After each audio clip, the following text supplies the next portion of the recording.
കൊച്ചു കുടുംബത്തിലേക്ക് ഞാൻ നിങ്ങളുടെ ശ്രദ്ധ തിരിക്കുകയാണ്. അച്ഛ, പ്ലീസ് അച്ഛ, ഒരു ഫോൺ എനിക്ക് മേടിച്ച. എന്റെ കൂട്ടുകാർക്ക് എല്ലാം ഉണ്ട്, എനിക്ക് മാത്രമില്ല. പോടാ അവിടുന്ന്. 10 വയസ്സായിട്ടുള്ളൂ, അപ്പഴത്തേന് അവർ ഫോൺ വേണം വരും.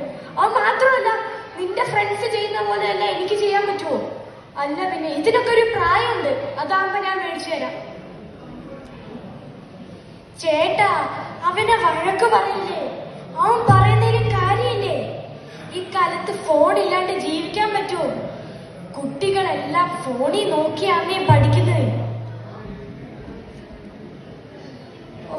എന്നാ ശരി, ഞാനൊരു ഫോൺ മേടിച്ചു തരാം. ഇനി ഞാനായിട്ട് പഠിപ്പ് മുഴക്കുന്നില്ല. താങ്ക് യു അച്ഛാ. രാഹുൽ, രാഹുൽ, ദാ നീ ചോദിച്ച പോലെ ഫോൺ. താങ്ക് യു അച്ഛാ. ഐഫോൺ ആണല്ലോ. എന്റെ പൊന്നോ, ഞാൻ ഇന്ന് ആപ്പ് സ്റ്റോറിലുള്ള എല്ലാ ഗെയിംസും ഞാൻ ഡൗൺലോഡ് ചെയ്തു. കുറച്ച് നാളുകൾക്ക് ശേഷം. രാഹുൽ, ഭക്ഷണം കഴിക്കാൻ വാ. എന്ത് ശല്യത്. അമ്മേ, ഞാൻ പഠിക്കുക, ഞാൻ കുറച്ച് കഴിയുമ്പോ വരാം. ചേട്ടൻ കണ്ടോ, ഫോൺ മേടിച്ചു കൊടുത്ത് എന്ത് നന്നായി. ഭക്ഷണം പോലും അവനിപ്പോ വേണ്ട, ഫുള്ള് നേരം ഇരുന്ന് പഠിക്കുക.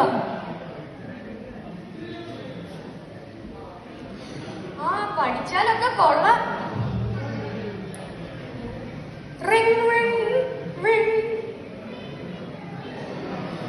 ഹലോ, അതെ, രാഹുലിന്റെ അമ്മയാണ്. നമസ്കാരം ടീച്ചർ. സ്കൂളിലോട്ട് വരണോ ഇന്ന് വൈകുന്നേരം? ഓക്കെ ടീച്ചർ, വരാം. ചേട്ടാ, എനിക്ക് തോന്നുന്നു നമ്മുടെ മോൻ എല്ലാത്തിനും A+ മേടിച്ചിട്ടുണ്ടെന്ന്. ടീച്ചർ നമ്മളെ മാത്രം വിളിച്ചു.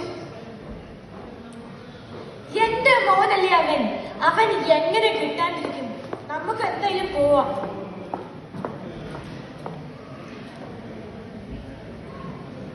നമസ്കാരം ടീച്ചർ. രാഹുലിന്റെ അച്ഛനും അമ്മയും ഇരിക്കും. ടീച്ചർ, രാഹുൽ നന്നായിട്ട് പഠിക്കുന്നൊക്കെ ഉണ്ടാവും അല്ലേ? അതല്ല, കഴിഞ്ഞ ടേമിൽ അവൻ നന്നായിട്ട് പഠിച്ചോണ്ടിരുന്ന കൊച്ച. ഈ ടേമില് അവൻ ക്ലാസ്സിലിരുന്ന് ഫുൾ ഉറക്കം. എന്തു ചോദിച്ചാലും തർക്കത്തിലും ഒരു കോൺസെൻട്രേഷനും ഇല്ല. അവൻ എന്താ പറ്റിയേ? വീട്ടിൽ എന്തെങ്കിലും ഇൻസിഡൻസ് ഉണ്ടായോ? അയ്യോ ടീച്ചർ, അങ്ങനെ ഒന്നും ഉണ്ടായില്ല. എന്താ പറ്റിയെന്ന് എനിക്കറിയില്ല. അവൻ ഫുള്ള് നേരെ ഇരുന്ന് പഠിക്കുന്ന ഞങ്ങൾ രണ്ടുപേരും കാണുന്നത്. അതിനുവേണ്ടി മാത്രമായിട്ട് പഠിക്കാൻ വേണ്ടി ഞാനൊരു ഫോണും മേടിച്ചു കൊടുത്തു. അങ്ങനെ പറ. നിങ്ങൾ രണ്ടുപേരും ഞാൻ പറയുന്ന പോലെ ചെയ്യും. അവന്റെ ഫോൺ എടുത്ത് കുറച്ചു നേരം അവന് കൊടുക്കാണ്ടിരിക്കും. പിന്നെ അവന് പറഞ്ഞു കഴിഞ്ഞാൽ അവന് മനസ്സിലാവും അവൻ നല്ല കുട്ടിയാ. ശരി ടീച്ചർ. ചേട്ടാ, നമ്മളിത് എന്തൊക്കെയാ കേൾക്കുന്നേ? ഞാൻ കാണിച്ചു തരാം രണ്ടെണ്ണത്തിന്. ഞാൻ അന്നേരം പറഞ്ഞ ഫോണൊന്നും വേണ്ടെന്ന്. രാഹുൽ, ഇങ്ങോട്ട് വാ. എന്ത് കഷ്ടമാണ്. എന്താ പറ. ഇങ്ങോട്ട് വന്നത്.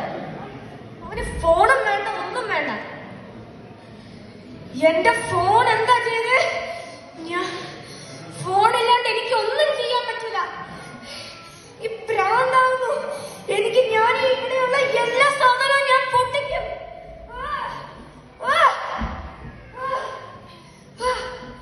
എന്റെ ഫോൺ.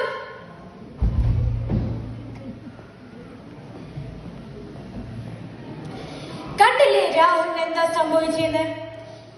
തക്ക സമയത്ത് അവന്റെ അപ്പനും അമ്മയും അവനെ ഒരു സൈക്കോളജിസ്റ്റിനെ കാണിച്ചുകൊണ്ട് അവൻ രക്ഷപ്പെട്ടു. ഈ കാലത്ത് നമുക്ക് ഫോൺ ഉപയോഗിക്കാതെ ജീവിക്കാൻ സാധിക്കുകയില്ല. അതൊരു തെറ്റുമല്ല, പക്ഷെ അതിനോടുള്ള അഡിക്ഷനാണ് ഇതേപോലെയുള്ള ഇതിലോട്ട്